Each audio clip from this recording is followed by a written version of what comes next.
बिस्मिल्लाहिर्रहमानिर्रहीम। अस्सलाम वालेकुम स्टूडेंट्स, मैं हूं हसन फरीद, आपका फिजिक्स टीचर।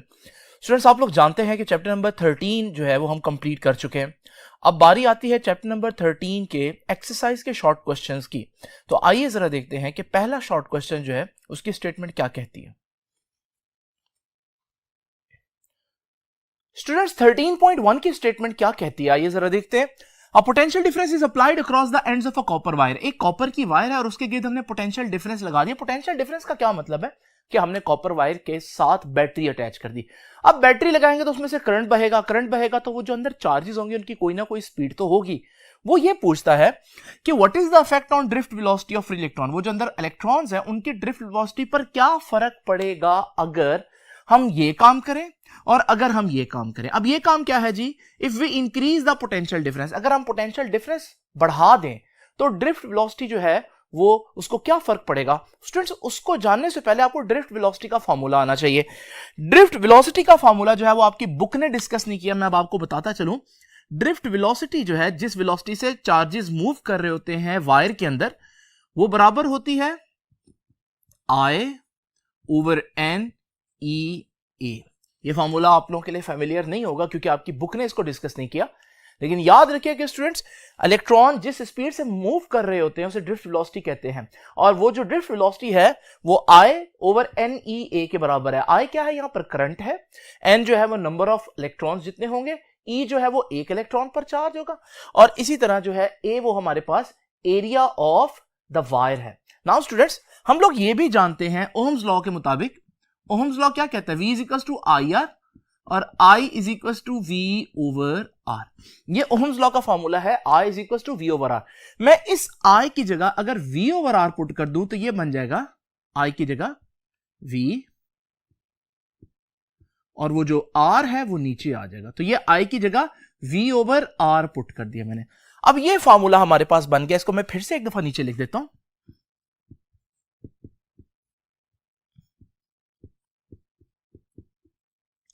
नाउ स्टूडेंट जरा तवज्जो कीजिए, ये हो गया हमारे पास drift velocity of the electrons का फॉर्मूला।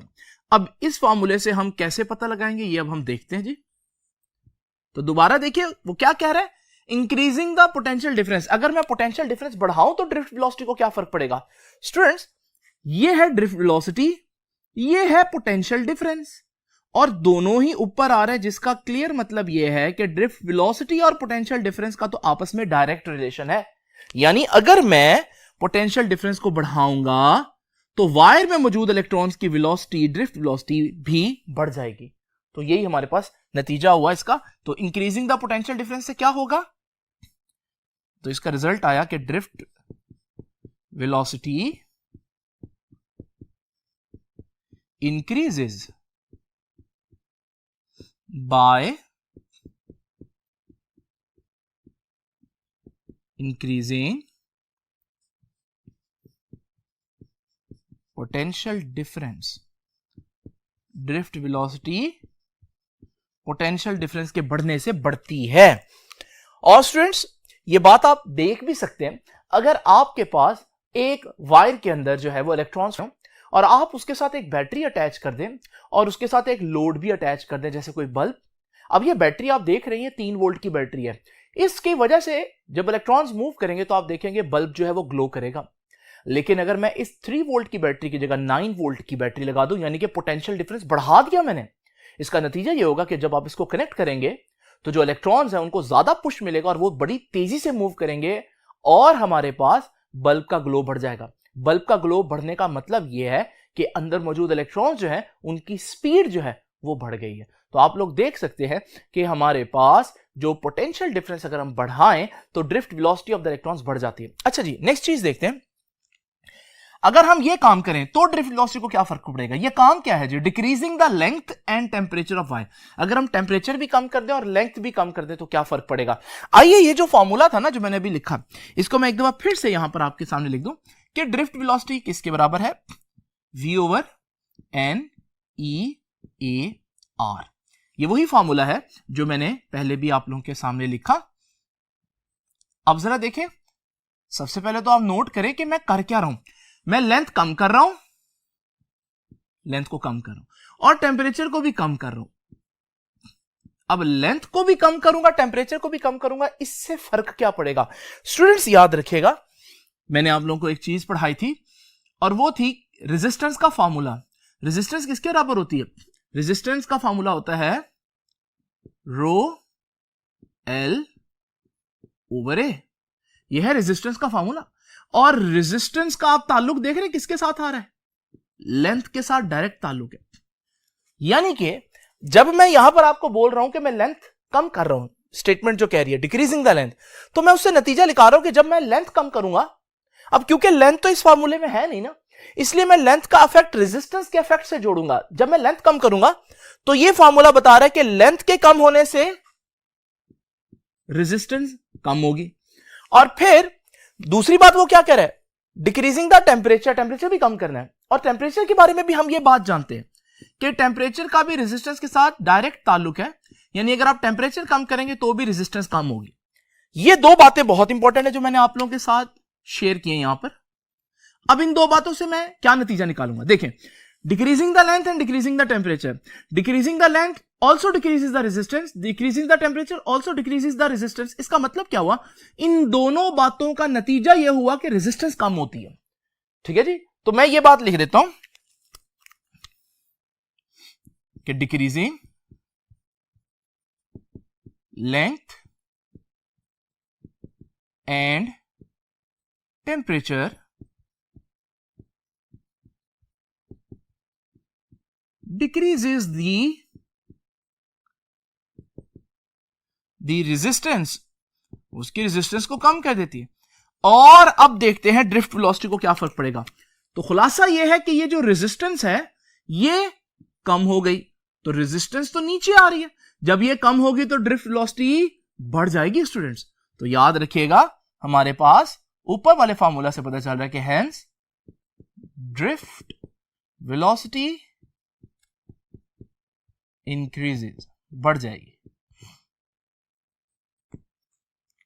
तो दोनों का नतीजा यही आया कि यहां पर भी ड्रिफ्ट वेलोसिटी बढ़ रही थी और यहां पर भी ड्रिफ्ट वेलोसिटी बढ़ी थी। तो यानी कि टेम्परेचर कम करने से क्या इफेक्ट होगा? देखिए, टेम्परेचर इस फार्मूला में नहीं है ना, इस फार्मूला में रेजिस्टेंस है, इसलिए मैंने पहले देखा कि टेम्परेचर के कम होने से रेजिस्टेंस को क्या फर्क पड़ेगा। और फिर रेजिस्टेंस तो इस फार्मूले में मौजूद है ना, तो फिर हम आसानी से रिलेशनशिप निकाल लेंगे। तो स्टूडेंट्स, ये था हमारा पहला शॉर्ट क्वेश्चन। आइए अब जरा देखते हैं कि सेकंड शॉर्ट क्वेश्चन क्या कहता है। स्टूडेंट्स, ये स्टेटमेंट क्या कहती है, आइए जरा देखते हैं। कहते हैं do bends in a wire affect its electrical resistance. क्या वायर को बेंड करें तो उसकी रेजिस्टेंस चेंज हो जाती है? ये जानने के लिए हमें पहले रेजिस्टेंस का फार्मूला पता होना चाहिए। रेजिस्टेंस का फार्मूला है स्टूडेंट्स रो एल ओवर ए। ये आप बहुत दफा पढ़ के आए इस चैप्टर के अंदर। इसमें एल जो है वो लेंथ ऑफ वायर है, ए जो है वो एरिया ऑफ वायर है। स्टूडेंट्स, जरा इमेजिन करें कि हमारे पास ये एक वायर है, इसकी लेंथ जो है वो एल है और इसका एरिया ए है। अगर मैं इस वायर को बेंड कर दूं तो आप देख रहे हैं इसको वायर को बेंड करने से ना इसकी लेंथ चेंज हुई है ना ही इसका एरिया चेंज हुआ है। इसका मतलब bending the wire does not change its length and does not change it's area. और जब इस फार्मूला के अंदर ना लेंथ चेंज होगी ना एरिया चेंज होगा तो रेजिस्टेंस भी नहीं चेंज होगी। इसका मतलब वायर को बेंड करने से रेजिस्टेंस चेंज नहीं होती, वही रहती है। तो स्टूडेंट्स, ये बात मैं लिख देता हूं कि बेंडिंग द वायर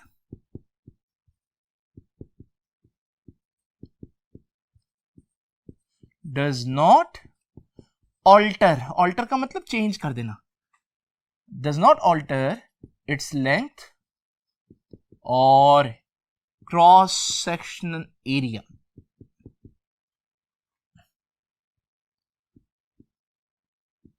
hence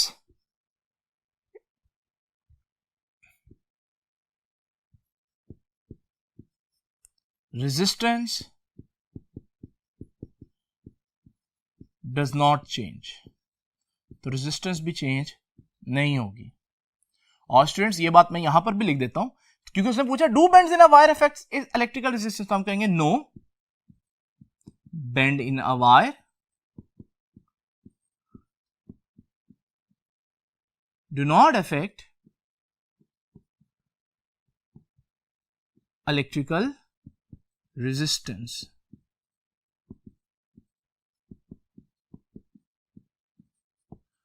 तो स्टूडेंट्स, ये इसका बड़ा सिंपल सा आंसर है। आइए जरा देखते हैं कि नेक्स्ट शॉर्ट क्वेश्चन क्या कहता है। स्टूडेंट्स थर्ड शॉर्ट क्वेश्चन की स्टेटमेंट क्या कहती है? वो कहते हैं कि ये हमारे पास दो रेजिस्टर्स हैं, ये कार्बन रेजिस्टर्स हैं जिनको हम लोगों ने बहुत डिटेल में डिस्कस किया था और मैंने आपको बताया था कि इनके ऊपर डिफरेंट बैंड्स होते हैं, जैसे कि मैंने यहां पर भी आप लोगों के सामने यहां पर बैंड्स शो किए हैं। हर बैंड का डिफरेंट कलर होता है, इसका कलर ब्राउन लिखा हुआ है, ग्रीन है, रेड है और गोल्ड है। इसी तरह से ये येलो है, व्हाइट है, ऑरेंज है और सिल्वर है।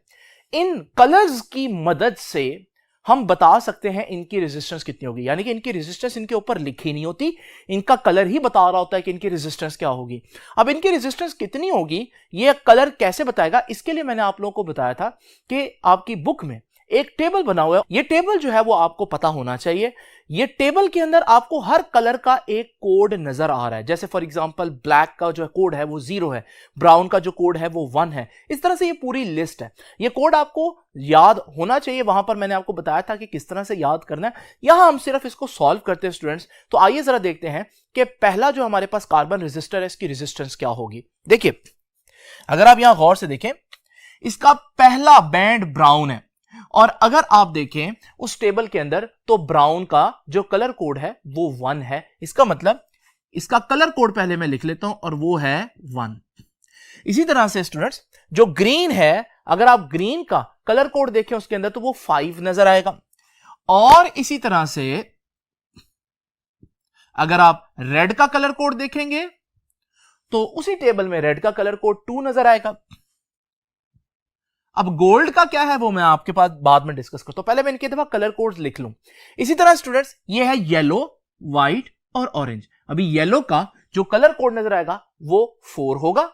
इसी तरह से अगर आप व्हाइट का कलर कोड देखेंगे तो वो 9 होगा और ऑरेंज का जो कलर कोड है वो 3 होगा। तो मैं इनको लिख लेता हूं। तो इसका कलर कोड है 4, इसका कलर कोड है 9 और इसका कलर कोड है 3। गोल्ड, ये जो चौथा बैंड है, ये क्या बताता है? ये बताता है टॉलरेंस। और टॉलरेंस का मतलब है कि कितना ऊपर नीचे आंसर जा सकता है। इसकी रेजिस्टेंस फिक्स नहीं होती, थोड़ा बहुत चेंज हो सकती है। तो कितना चेंज हो सकती है वो चौथा बैंड बताता है, इसे बोलते हैं टॉलरेंस बैंड। और ये हमारे पास जो चौथा बैंड है अगर गोल्ड का हो तो इसका मतलब है ±5% आंसर ऊपर नीचे जा सकता है। जितना आंसर असल में इसका जो इसकी मार्क्ड वैल्यू है उससे ऊपर नीचे आंसर जा सकता है। इसी तरह से अगर सिल्वर हो तो इसका मतलब ±10%। तो स्टूडेंट्स आइए अब जरा इसको लिखते हैं। पहला बैंड बताता है, मैंने रेजिस्टेंस बतानी ना इसकी, पहला बैंड बताता है पहला डिजिट, तो पहला डिजिट 1 है जो उसका कलर कोड है। दूसरा बैंड बताता है दूसरा डिजिट, तो दूसरा डिजिट फिर 5 होगा। अच्छा, तीसरा बैंड क्या बताता है? तीसरा बैंड ये नहीं बताता तीसरा डिजिट, तीसरा बैंड क्या बताता है? जितनी तीसरी बैंड की वैल्यू आएगी उतने जीरोस लगाने आपने। तो यानी कि तीसरा बैंड तो 2 है तो इतने 0 आ जाएंगे। अब आपको मालूम है ये 1500 ओम का रेजिस्टर है, लेकिन आपको ये भी मालूम है आगे गोल्ड बैंड क्या बता रहा है कि भाई ये आंसर फिक्स नहीं है, इतना ऊपर नीचे जा सकता है। तो मैं इसी को साथ ले लेता हूं, ±5% ओम्स। ये है हमारे पास फर्स्ट रेजिस्टर की रेजिस्टेंस। इसी तरह से इसकी रेजिस्टेंस भी देख लेते हैं स्टूडेंट्स। तो पहला बैंड का जो नंबर आया वो पहला डिजिट होगा, दूसरा बैंड का जो नंबर है वो दूसरा डिजिट होगा और तीसरे बैंड का जो नंबर आया, कलर कोड जो आया है, वो तीसरा डिजिट नहीं बताएगा बल्कि वो टोटल जीरोस बताएगा। तो ये जो 3 आया है इसका मतलब 3 0 आएंगे। और फिर आप जानते हैं कि सिल्वर बैंड का मतलब है 10% आंसर ऊपर नीचे जा सकता है इसका। तो ये हमारे पास इसकी रेजिस्टेंस आ गई। स्टूडेंट्स यहां पर मैं बताता चलूं कि मैंने आपके सामने बहुत बड़ा करके दिखाया इनको, लेकिन अगर आप रियलिटी में देखेंगे तो आपको पता चलेगा कि असल में ये तो कार्बन रेजिस्टर बहुत छोटे छोटे नजर आते हैं डेली लाइफ के अंदर। तो स्टूडेंट्स ये था हमारे पास थर्ड शॉर्ट क्वेश्चन। आइए अब जरा देखते हैं कि फोर्थ शॉर्ट क्वेश्चन क्या कहता है। स्टूडेंट्स ये हमारे पास फोर्थ शॉर्ट क्वेश्चन की स्टेटमेंट लिखी है। वो कहता है कि why does the resistance of a conductor rises with temperature. Temperature बढ़ाने से रेजिस्टेंस क्यों बढ़ जाती है? ये जानने के लिए आपको सबसे पहले तो देखना पड़ेगा कि रेजिस्टेंस की असल वजह कौन है। तो स्टूडेंट जरा तवज्जो कीजिएगा, अगर आप किसी भी मेटालिक कंडक्टर या वायर के अंदर जूम करके देखें तो आपको बहुत से एटम्स और इलेक्ट्रॉन्स नजर आएंगे। ये इलेक्ट्रॉन्स जो है ये फ्री हैं, मूव करना चाहते हैं, लेकिन दरमियान में अगर आप देखें तो आपको एटम नजर आ रहे हैं जो अपनी जगह पर वाइब्रेट कर रहे हैं थर्मल एनर्जी की वजह से। नाउ स्टूडेंट्स जरा तवज्जो कीजिएगा, अगर आप इसके साथ बैटरी लगाएं तो इलेक्ट्रॉन का जो फ्लो है वो मूव करना शुरू हो जाता है, लेकिन इन इलेक्ट्रॉन को फ्लो करते हुए वो एटम्स बार बार टकराते हैं, जिनकी वजह से ये फ्लो रुकता है और हम कहते हैं कि हमारे पास यही रेजिस्टेंस मिल रही है इलेक्ट्रॉन्स के फ्लो को। तो यानी कि रेजिस्टेंस कहां से आती है? रेजिस्टेंस की असल वजह है वो वाइब्रेटिंग एटम्स का इलेक्ट्रॉन के फ्लो के साथ टकराना। नाउ स्टूडेंट्स, टेंपरेचर बढ़ाने से रेजिस्टेंस को क्या फर्क पड़ेगा? देखिए बड़ी आसान सी बात है, अगर मैं यहां पर देखूं टेम्परेचर बढ़ा दूं किसी तरीके से इस वायर का, तो एटम्स की थर्मल एनर्जी बढ़ जाएगी। जब एटम्स की थर्मल एनर्जी बढ़ जाएगी तो उनका वाइब्रेशन का एम्पलीट्यूड आप देख रहे हैं ज्यादा हो गया। अब वो ज्यादा विगरसली, ज्यादा तेजी से, ज्यादा एम्पलीट्यूड के साथ वाइब्रेट कर रहे हैं। जब वो इस तरह से वाइब्रेट करेंगे तो उनका इलेक्ट्रॉन के साथ टकराने का चांस भी बढ़ जाएगा। जब वो ज्यादा टकराएंगे इलेक्ट्रॉन्स के साथ तो इलेक्ट्रॉन को ज्यादा रुकावट देंगे, जिसका मतलब यह है कि रेजिस्टेंस बढ़ गई। तो टेम्परेचर बढ़ाने से जो रेजिस्टेंस है वो बढ़ जाती है। स्टूडेंट्स, ये बात मैं आपके सामने यहां पर लिख देता हूं।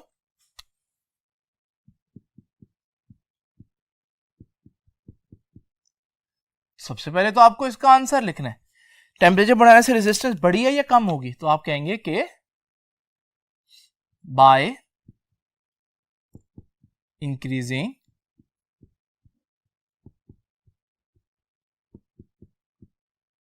temperature resistance increases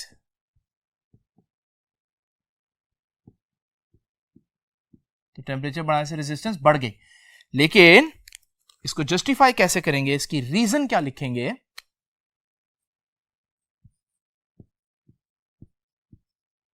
इसकी रीजन होगी कि हमारे पास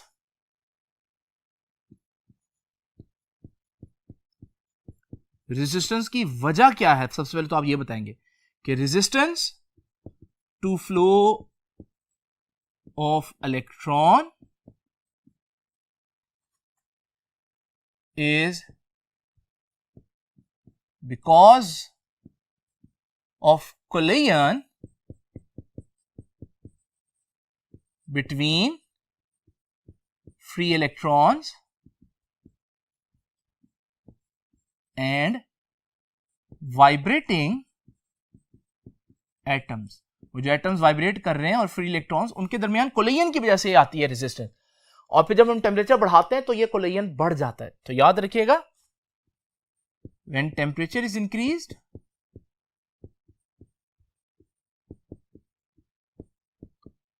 when temperature is increased, तो होता क्या जी? The amplitude of vibration of atoms, the amplitude of vibration of atoms also increases, वो भी बढ़ जाता है। Hence the probability मतलब चांस, किस चीज का चांस जी? probability of collision also increases, टकराने का चांस भी बढ़ जाता है। और उसका नतीजा क्या होगा कि hence जब कोलिजन ही बढ़ गया तो रेजिस्टेंस ही बढ़ गई। hence resistance increases.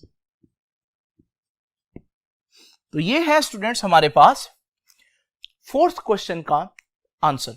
Now students, ये था हमारा आज का लेक्चर। नेक्स्ट 5 क्वेश्चन जो है मैं नेक्स्ट आर्टिकल में आप लोगों से डिस्कस करूंगा। अब आपसे मुलाकात होगी इंशाल्लाह नेक्स्ट लेक्चर में। तब तक के लिए अल्लाह हाफिज।